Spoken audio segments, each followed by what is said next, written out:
Hello and welcome to Clamp, the weekly podcast where we discuss all things related to creating, living, and making projects. I'm the host, Grant Alexander, and joining me as always is Adam Mackey. And this week, we are pleased to introduce the newest member of Clamp. You may know her from the over 580 Instructables she has written, garnering a whopping 92 million views. Some say she's the queen of instructing people and likes to get jiggy with embroidery. Others say she's just a geek at heart. Welcome, Jessy Ratfink. Yay! My entire embarrassing internet life is alive here. Right. Well, not all of it, because LiveJournal you really did delete, but I found everything else. Anyway, so people don't know I'm an investigator, and I like to vet my guests. Anyways, welcome, and thank you. Thank you for joining us. And I want to, why don't you give everyone a little short history about this entire episode actually is going to be about you. So instead of you giving a little short history, we're going to get right into it. Who are you? What do you do? Tell all of our listeners about the newest host of Clamp. So I am Jessy Ratfink. I live in the mountains of Colorado, and I work from home for Autodesk, Instructables, and Tinkercad. I've been working there for a decade now, which is crazy. And I've been posting on Instructables for 16 years. So yeah, making is kind of my whole life and has been for a really long time. So making's been your life. Can you tell us a little bit about what got you into making in the first place? Curiosity, probably more than anything. My grandfather had a whole shop in his garage with a metal lathe and all of the woodworking tools ever. And I just thought that was really cool. And my grandmother was an amazing quilter, so I learned a lot of stuff about that from her. And yeah, I just always thought it was really neat how people could create something out of nothing. And I got really addicted to it really fast. So how many metal lathes do you own? None. None? I wish I had one. That would be really cool, but sadly none. Maybe one day if Amazon Associates program will come back to Colorado. Ha. You know what? You just got to start making YouTube videos, and then people will send you stuff for free. Yeah, but there's terms and conditions and things they want from me for that, and I'm not all about that. Can't you make an Instructables contest where the prize is that, and then just make yourself win? No, even though I have had people say that I did that in the past. It's actually a lot harder than you would think. How about you let us know, what is your first project that you really feel like you said, I'm a maker now? What was that? What was your I'm a maker? Because you've been 16 years on Instructables. That was a long time ago that you said, I'm a maker. I can do this, and other people need to know. Probably. So I think it might have been my first Instructable so they used to have these things, large print encyclopedias, freaking gigantic. I mean, they're over a foot tall, probably a foot wide. And so I made a shelving out of those. Oh, nice. Which sounds really weird, but it was basically just L bracketing the books together in a cube and stacking them. But I think that was probably my first big thing that I got excited about and actually shared. So yeah, probably that. And I mean, I had those for years. I think I only got rid of them when I moved to Oakland. So yeah, they served me well for a long time. Oh, that's really fun. Now, it seems like books play a big theme in your life. Can you tell us about a couple, maybe some of the projects that you've made that include books? So I guess the two major ones was a book headboard I made back when I worked at Half Price Books a really long time ago. But there are all sorts of trash books in the world. People don't like to hear that. Mm. But so I just would steal the most colorful, prettiest ones, steal all the covers, and I turned those into a headboard. And that was another thing that I probably used for over a decade. And it was just a piece of super thin plywood with books glued onto it. And that was all it was. And then the other one, I actually made a table for the bookstore that had legs made out of like Reader's Digest books, just because we were always drowning in those, which meant it was a little like wobbly and weird. But I don't know, people liked it. We had our gift cards, like half price books and gift cards making up the tabletop. So we were branded and it was books. And yeah, I got extra credit at work for that one. I did. So when you sent that one over, I was looking at it and I was like, how sturdy is this little table? How did you make this sturdy? So the answer was you didn't. So no, it definitely wasn't. It was kind of like one of those wobbly, wavy men. It moved a lot, but like it was so heavy, it wouldn't tip over. It just wobbled. Yeah. Another thing that you like to do is embroidery. And can you tell us how you got into that and where you went with it? So that was something I learned from my grandmother, my mom's mom. Along with quilting, she did all sorts of embroidery. She made a whole quilt top that was all 50 states, the birds and the flowers, just all sorts of crazy, complex projects. And I've basically made a pretty big business out of it over the last few years. I think I have like almost 850 sales on Etsy. I used to do a lot of custom work. So people would ask for me to, draw up a quote or draw up, like I did a lot of like campers and flowers. Oh, yeah. I don't know, random stuff like that for people. But that got kind of overwhelming because embroidery takes a super long time. And I sort of decided to give that up. And now I just sell embroidery patterns, which is a little bit easier since I have like all the instructional materials made that people need. So yeah, right now it's just patterns, but I used to do a lot of embroidery, a lot of weird embroidery, a lot of embroidery with swear words and talking about drugs and sort of, sketchy embroidery. I always love seeing when you combine the like embroidery is an older skill, and you generally think when you think about it, it's like with knitting, you think like your grandma's doing it, right? And I love to see this embroidery or knit stuff that has like swear words in it, because I always think that's really funny to see like a knit sweater with like "fuck you," and it's just like, that's a great knit sweater. Like somebody took a lot of time to write out a swear word in that. I love it. Well, and people do overall, like they really do. One of my best sellers before it got taken down, I really like Trailer Park Boys, and I made an embroidery that was shitbirds of a feather flocked together.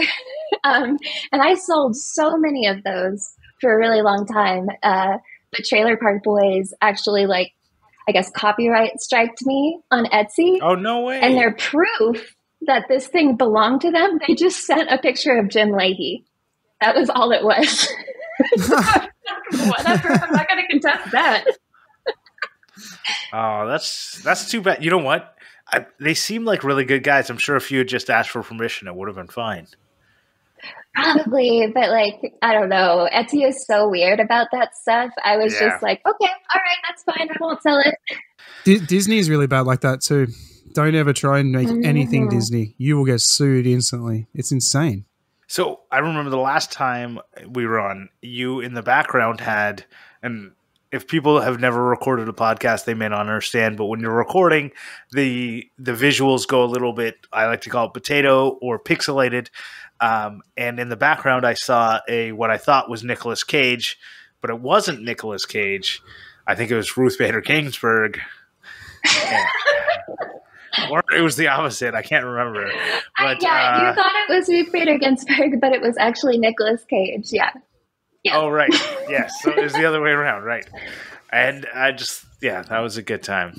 I think, did you ever do an RBJ to just make a pattern just for fun after that? No, I never did.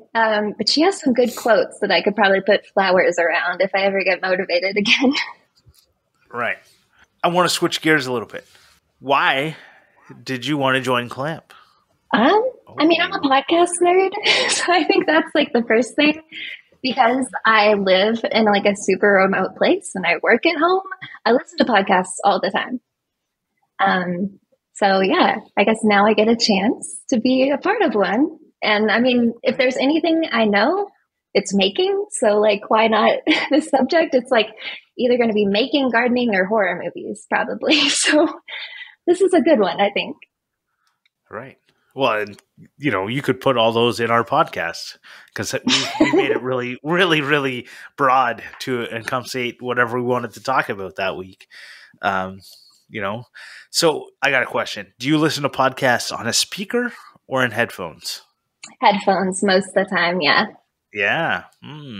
Even when you're by yourself in your office working away, headphones. Well, when you have giant dogs like I do, there's a lot of licking and weird noises that they're making. So yeah, I tend to do that. Yeah. All right. Fair. So how many pets do you have? I have 3. Charlie, who is a Rottweiler, and he just turned 5. Very exciting. Sadie, who is 2, and she's a Saint Bernard, and they're both around like 115, 120 pounds. And then I have Luna, who is a cat, and I think she's 11 or 12 years old now. Oh, very tiny, very grumpy, judges everyone. Yeah. That's what cats are, right? Mm-hmm. Is that cat pounds. Yeah, they're almost as big as me. My dog's 70 pounds, and I thought that was big. Yeah. Yeah, we actually have kind of like small versions of a Rottweiler and a Saint Bernard. Like we always get told that Sadie's very petite. So like they're not even as big as they could be, but they still take up probably half of our couch at all times. Insane. Have you ever made anything for your pets? Yes, a lot of stuff. So our old dog, Roscoe, who passed away a few years ago, he made it to 13 years old. But he started getting like a little heavy in his older age and his joints were sort of messing up. So I made him the fanciest like orthopedic dog bed. And I was really proud of that because he used it all the time. I made the cat tent. So the cat tent is one of my biggest Instructables, which is basically just a t-shirt over like a wire hanger frame that's like inserted in cardboard as a base. My cats love that. That was a big one. And then, I've made Luna wear like a bow tie. I made her a shark fin for Shark Week. Yeah, she's had to wear a lot of stupid stuff over the years. I love how in your Instructables about the cat tent, you show as the materials that you're going to use an Instructables t-shirt, and then you don't use an Instructables t-shirt for the actual. Yeah, well, it turns out that my torso is way too small for like enough material to make a cat tent. Yeah, I thought that it would work, and then it was like, oh yeah, they can't even get in this. So we had to. I think we actually went to like CVS and bought that yellow tie-dye shirt for like $5. Nice. No, actually, I was thinking when you're talking about embroidery and stuff, have you thought about like rug tufting and that? Have you ever tried that? I really want to. I feel like that's because I feel like big. it's just a big version of embroidery, right? I could just imagine like a lot faster. Like all of your embroidery stuff, like you make it all into rugs, people would go nuts for it. People go crazy for shit, hey? Yeah, they really do. And so there's something in embroidery called punch needle embroidery, which is sort of the manual version of those rug tufting guns that everybody's using now. Right. And I tried it and I was real bad at it and I haven't ever went back to it. But it does make really interesting textures. It looks really cool, but man, I was bad at it. I was like making holes in the fabric. I was so bad at it. I'd really love to get into rug tufting. I reckon it looks so cool. Yeah, I watch videos all the time on Instagram and TikTok over that. And like, I've never made one. I don't have any of the supplies, but it's so mesmerizing. I'm going to steal a question that gets asked a lot on another podcast that our friends do called Making Our Way. And it's the 3 tools question. And this is, so the way they set it up is if you're going to restart your shop, what's the first 3 tools you'd get? But you can take it any way you want with, what's the What's the 3 tools that if you were tomorrow going to restart your making career, what would you do? An industrial sewing machine, number one, because I love them. Probably a Juki. Yeah, definitely an industrial sewing machine. What? So, which, the brand or the sewing machine? Yeah, what's it? Tuki? So it's Juki, and it's a brand. I don't remember. I think it might be Japanese. But yeah, they're basically giant metal industrial sewing machines that you can sew leather on and do all sorts of awesome stuff. And it has like a great foot pedal that feels really nice when you use it. And then probably a miter saw. I mean, you always need one of those.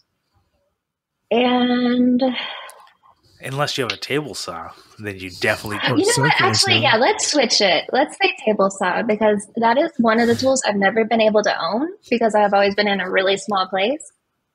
And I could get one of those now, and that would be great.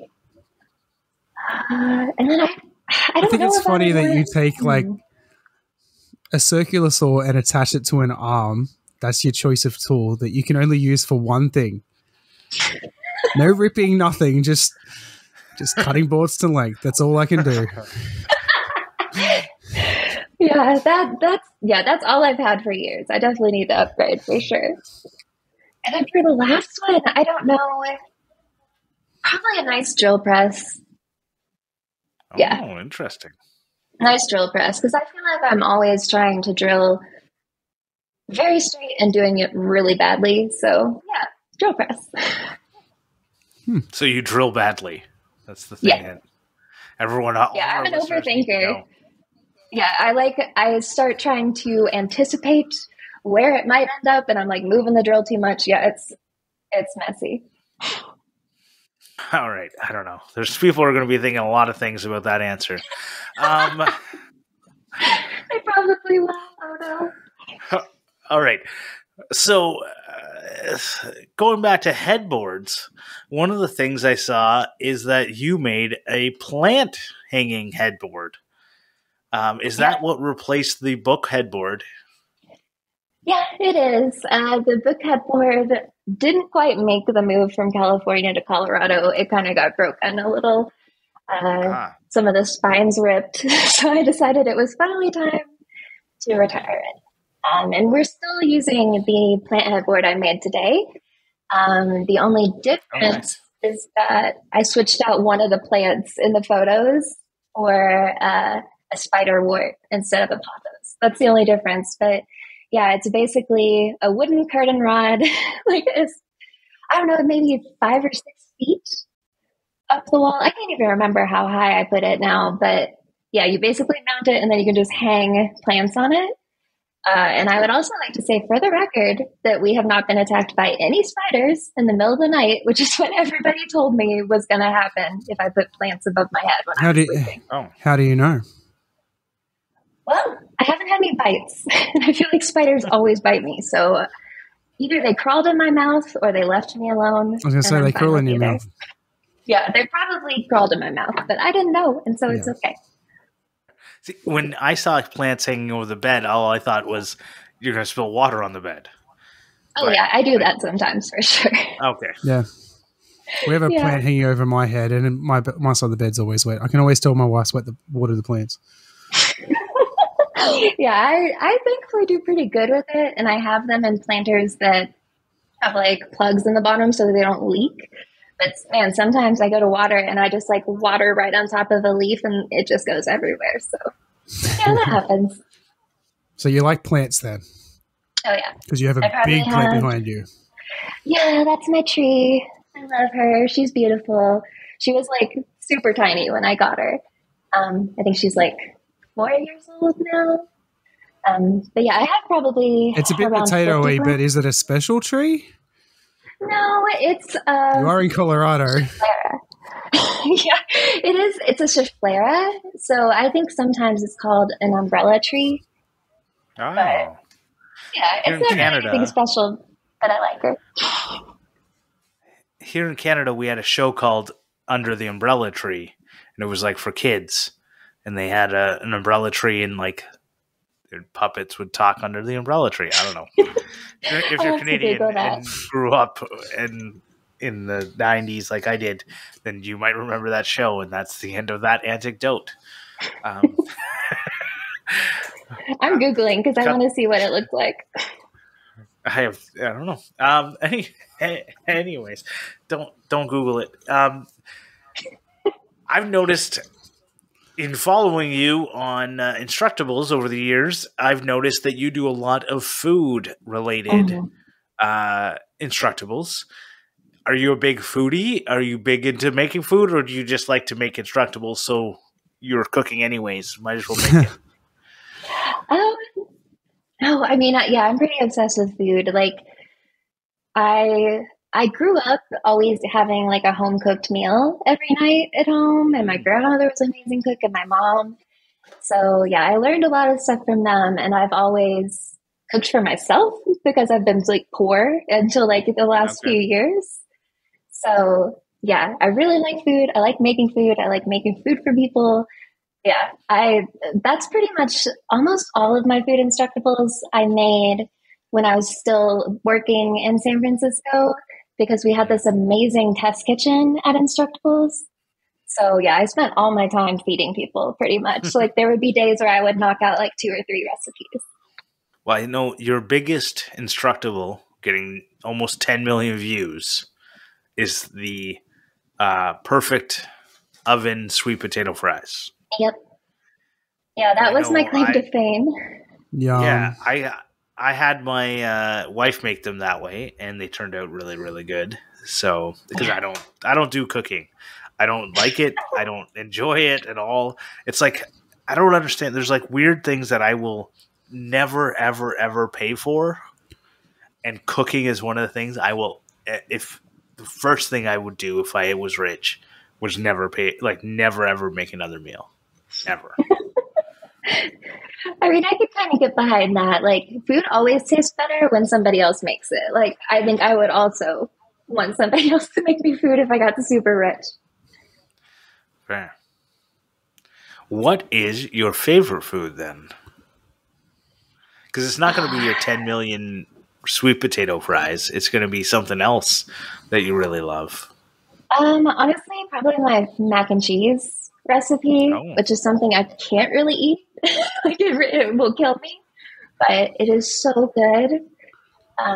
Yeah, it's based off the like old school Fanny Farmer cookbook from like the late 1800s. And yeah, that recipe is a banger. It is so good. What is your favorite Instructables you've made?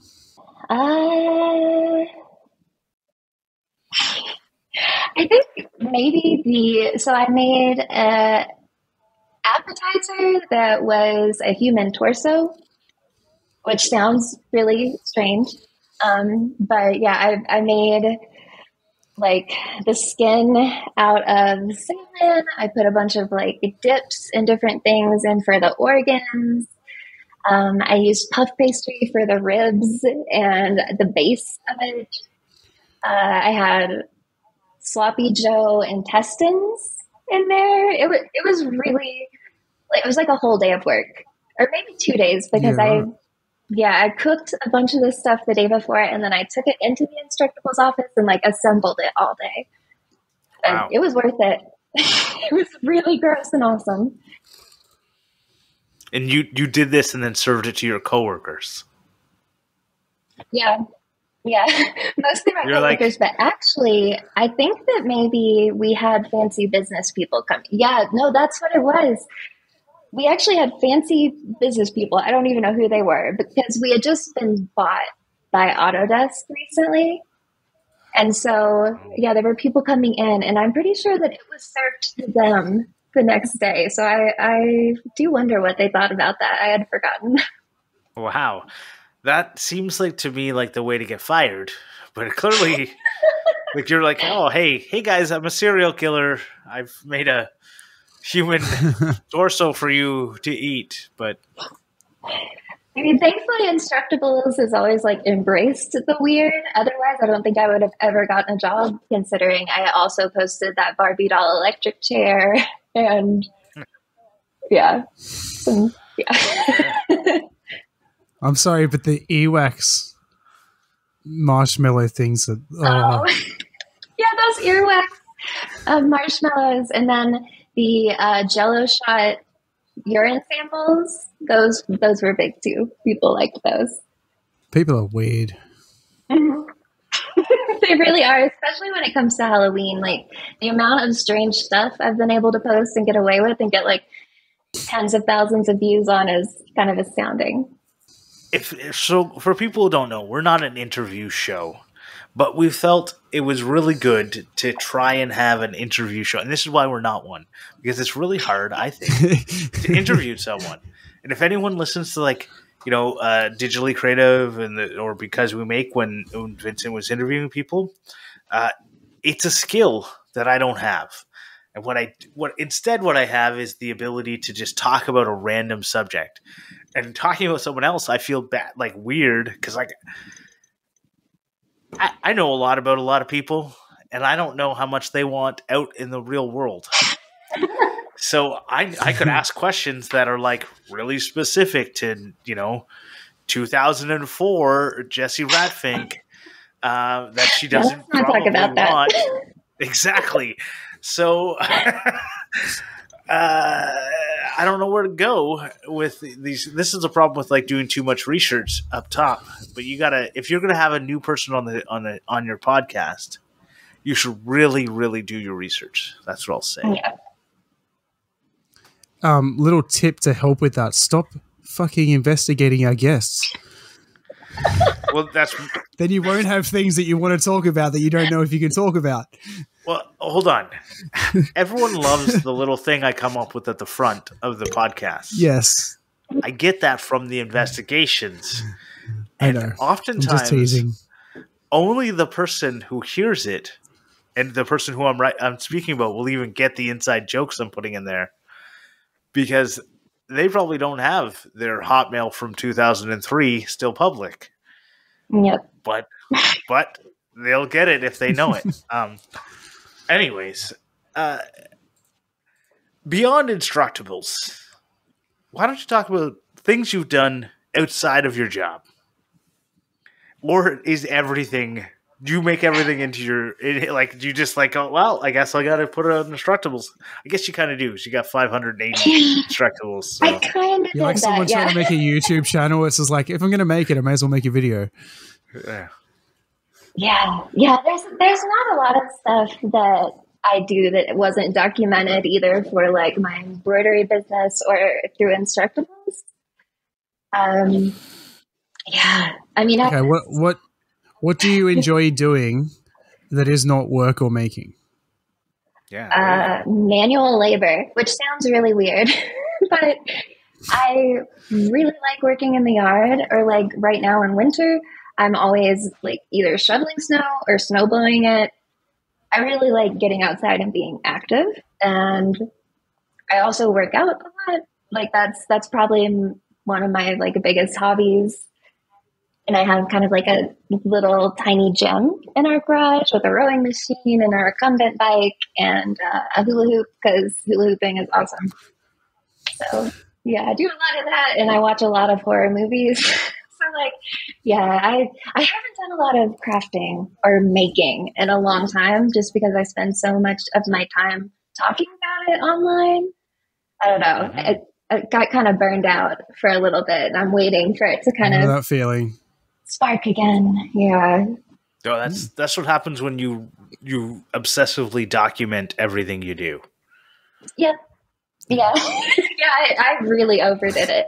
I mean, I built up like 10,000 followers on Instagram, and I was doing sales all the time, and I was like documenting every single step of that. It was too much.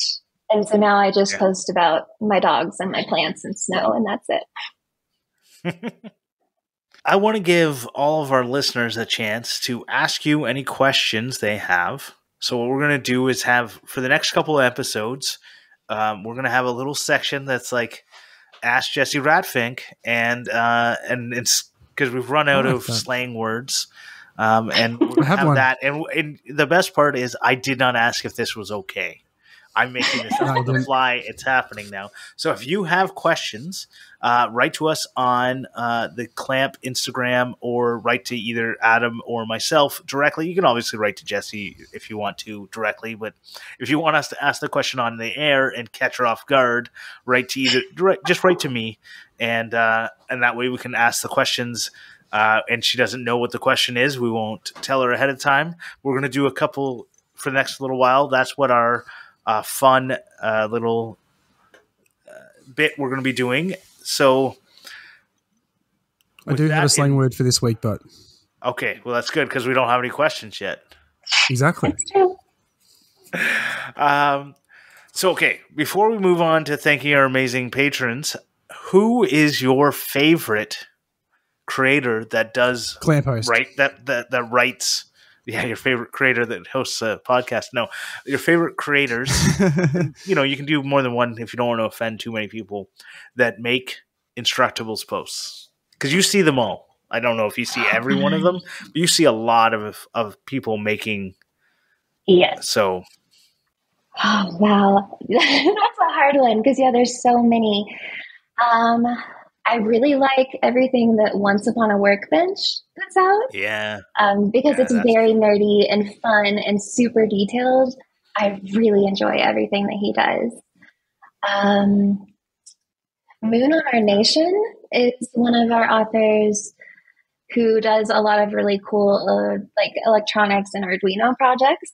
And the documentation is always really good and looks nice on social. I like them. Mike Asaris, really love him. He's a past coworker. He actually worked for Instructables for a long time, and he is probably one of the most creative people that I know. And all of his projects are so off the wall and random and super fun. And so I really like his stuff. Name one of the projects from all three of these people. We'll stop there, and we'll say that you had so many more that you wanted to say. But so I think it's Donovan from Once Upon a Workbench. What's your favorite of his? Honestly, probably the Legend of Zelda Playhouse that he built. Yeah, that's a good one. Yeah. Yeah, that. I mean, just the amount of detail that went into that, all the special touches. Oh my God, I loved that. That was amazing. Right. All right. Next two. Okay, so Moon on Our Nation. I'm actually Googling because I'm so bad at remembering.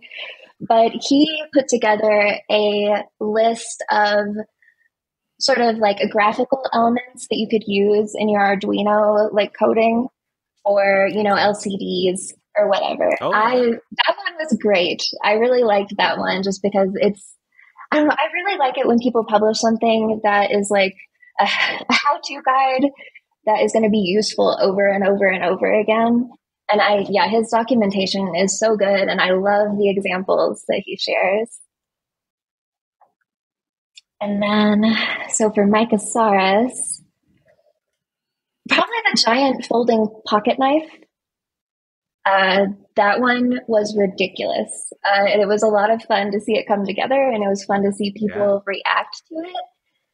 So a close second, do y'all know the comedian Gallagher? Yes. The watermelon smashing guy. Yeah. So he made a giant mallet when we were still at Pier 9 in San Francisco. And we went over to a warehouse next to work and smashed a bunch of stuff and filmed it in slow motion. That was also pretty fun. That does sound fun. All right. Well, that sounds awesome. Everyone should go check those people out. And you can check them out on Instructables. And I don't know if everyone else. I know Once Upon a Workbench. I think he's got YouTube. The other two people I got to go check. Mike Asaris sounds familiar. I might have read some of his Instructables over the years, but Moon on Our Nation, I've never heard of before. So I'll have to check that out. Yeah.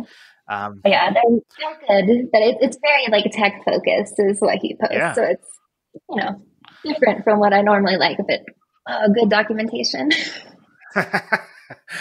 It's good. So documentation is key when it comes to writing Instructables, obviously. Oh yeah. When you look at hundreds, sometimes thousands of them a week, it really has to be readable and organized, or I'm just sort of oh no, I can't do this. Yeah.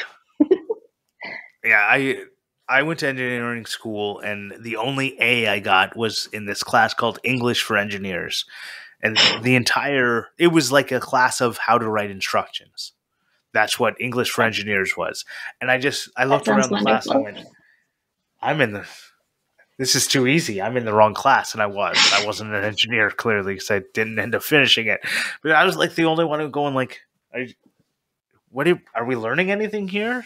And apparently everyone else was or wasn't because they never ended. But yeah, English for Engineers. It's for these really amazing people couldn't write instructions if you paid them. And I saw there's a lot more to it. Yeah, there's so much more to it that people don't realize. Mm-hmm. Yeah. Well, before we go into the Patreon, people, is there anything that you want to share with our listeners? And then we'll do the Patreon Clampmendations Slang of the Week. Not really. Not really. Yeah, okay. I'm just nervous and excited to be here. Yeah. That's really it. No, it was so. For those who didn't realize we didn't record last week, we were like all set to record, and then Adam got COVID, and obviously like. Sorry. We were like, no, it's all good. We were going to record on Wednesday, and then he's like, oh, I'm feeling like crap. Like, okay, well, let's push it to Thursday. And I was also sick, and I was like, yeah, let's push it to Thursday. And then Thursday was like, Adam's still like, no, I'm not doing it. I was like, oh, you want to push it to Friday? And then it was like, no, you know what? We're apparently going to push it for another week, which is, I'm glad we did, because I still, to this day, feel sick. Yeah, and it was a difficult decision because we'd taken 2 weeks off. So for all those podcasters out there who ever think about taking the holiday season off, just think you could get sick and then have to take another week. And then in 3 weeks, everyone's going to forget you. Like, everyone's going to forget who we are. They're going to clamp. What's that? Yep. Right. So thank you, everyone who came back and actually started listening again. And I want to especially thank our Patreon supporters. The F-Clamp levels get their special shout-out. Brent Jarvis from Clean Cut Woodworking, Vincent Ferrari from Digitally Creative, Scott Oram from Dad It Yourself DIY, Joe Herdina, Lawrence from Maritime Knife Supply, Rich from Low End Design, and David Wood from DW Wood Builds. I want to thank all of them. Over the break, we got a couple of new patrons, and I want to shout them out. We got Jay-Z and Daniel from Just Might DIY, and Brad Harrison from Brad_Customs on Instagram. So thank you very much for you guys joining us. If anyone wants to get access to our pre-show and after show, as well as a special leather keychain made by yours truly, and they're in the other room currently drying, you can go to patreon.com/clamp and sign up there. If you can't support us financially, I completely understand. You can instead just share the show, write a review, or do anything else, even just listen. We appreciate that very much.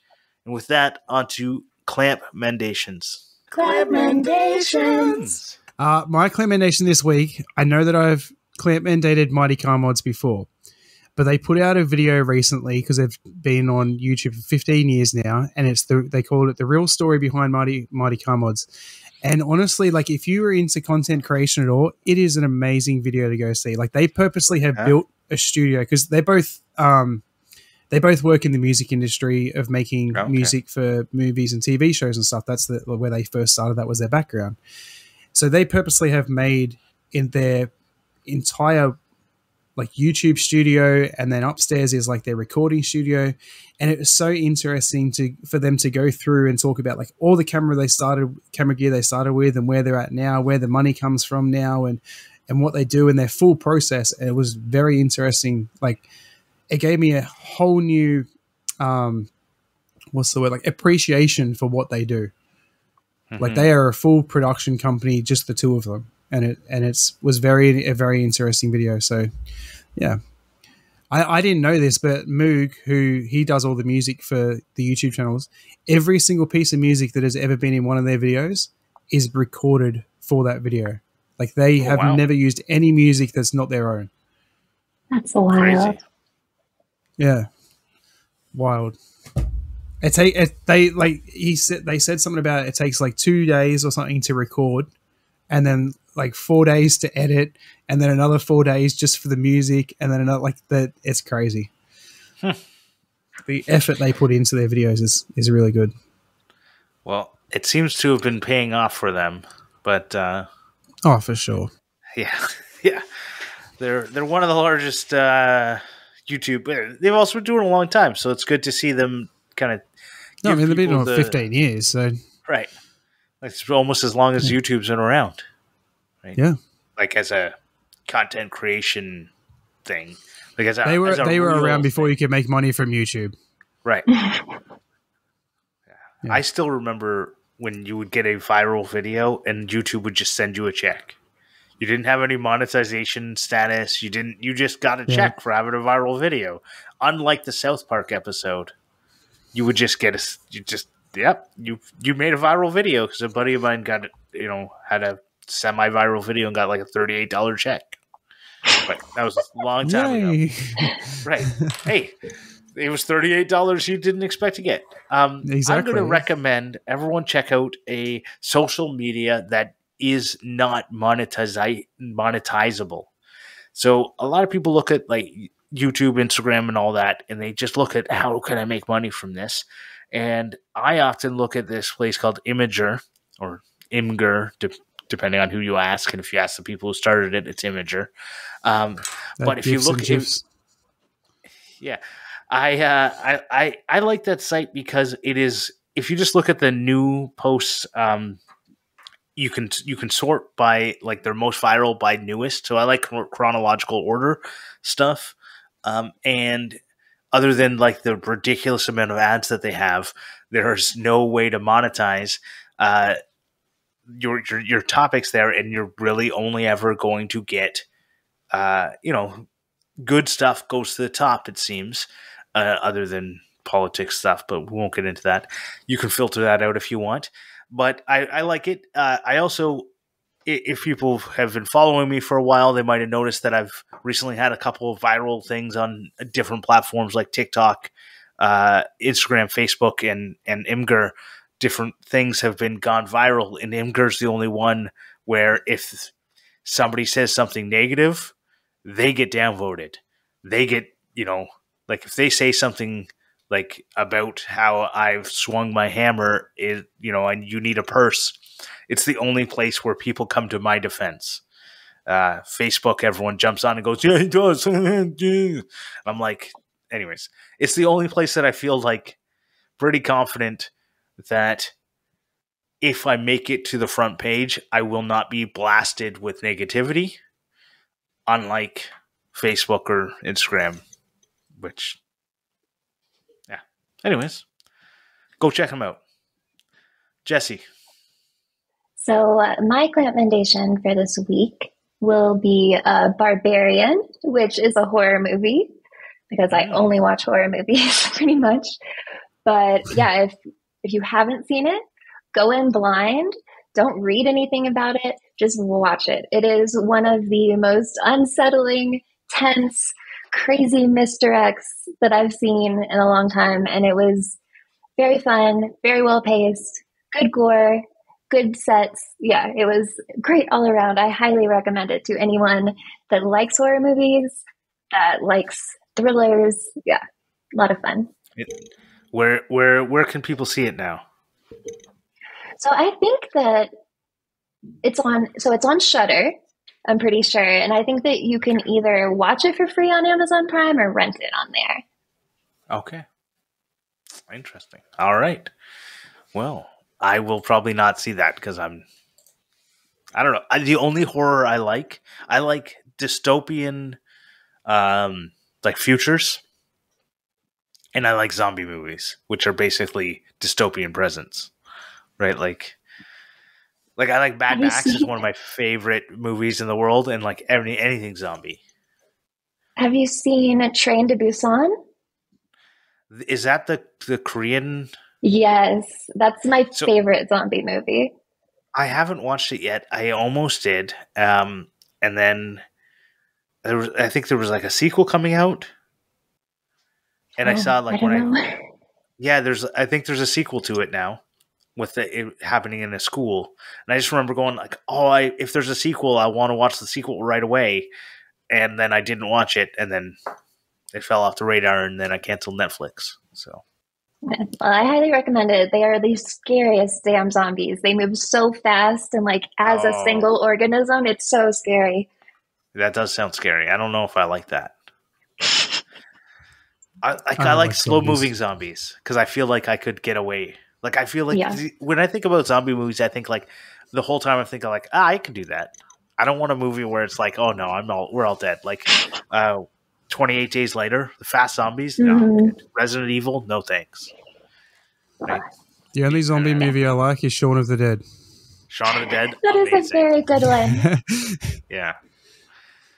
All right. So for those who don't know, Adam likes to do Slang of the Week. It is a thing. Yeah. We started with Aussie Slang of the Week, and then we moved on to slang from anywhere in the world. If you have some good slang words, send them directly to Adam, and he will ask me and Jessy from now on, and if we ever have a guest, them as well. But the slang of the week. Yeah. So a few of the slangs we've had recently are from Carter at Carter's Shed. Oh. And so he messaged me, saying Happy New Year, all that sort of stuff. And he said that he doesn't know how Ben thought that Doric was from what's he call it? But he said it's a rural dialect from northeast Scotland. Yes. It's a Scottish dialect. So we have another Doric word, and that is bossy. Bosie. Boss? B-O-S-I-E. B-O-S-I-E. Okay. Yes. And how do you there needs to be a sentence because it's another language. I could use it in a sentence. All right. Come here and give me a bossy. Or Bosie. Oh. A kiss? I'm going to say Bosie. I think it's Bosie. A kiss. Interesting. Yeah, I'm voting for kiss. I'm going to say it's like a beer. No. Jesse's actually the closest. It is a cuddle. Oh, a cuddle. Okay. Cuddle. Oh. Interesting stuff. Well, thank you very much, Carter, from your shed. I want to thank TF Turning for the theme song. And you know what? Now we have a new host. We should probably get a new theme song. So, Tim, you gotta. I know you're never going to listen to this, but in case you do, contact us. And I want to thank, obviously, Jessy for joining Clamp. For anyone who doesn't know where to find you, what's the best place to look? Well, on social media, the only place I really post is on Instagram. You can find me at Jessy Ratfink on there. And then, of course, on Instructables, just search for Jessy Ratfink and I will probably come up. Right. And in the after show, I'm going to ask Jessy why she used the name Ratfink and what Ratfink really means. So you got to join Patreon to find out what Ratfink really means. And I remember this from last time. Right. I think I got into it though. I don't think we got into it though, but now we're really going to get into it because now it matters. And now I have a lot more investigating that I've done. So you gotta wait. So anyways, thank you so much for everyone for listening. Thank you. Happy New Year to everyone. It's our first episode of 2023. I look forward to all the episodes we're going to have. We don't ask for this very often, but if you have any topic ideas that you want to hear us talk about, hit us up. We're open to hearing things. We've got a lot. We've got a big, long list, but it is always, if you're like me, you're always happy to get some sort of outside influence that spurs you into action. And so hit us up. And thank you. And we'll see you guys in the after show. See you. Bye.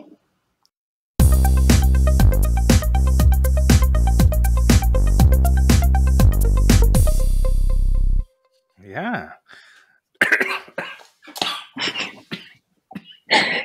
You okay? Oh my gosh. Good stuff, that beer.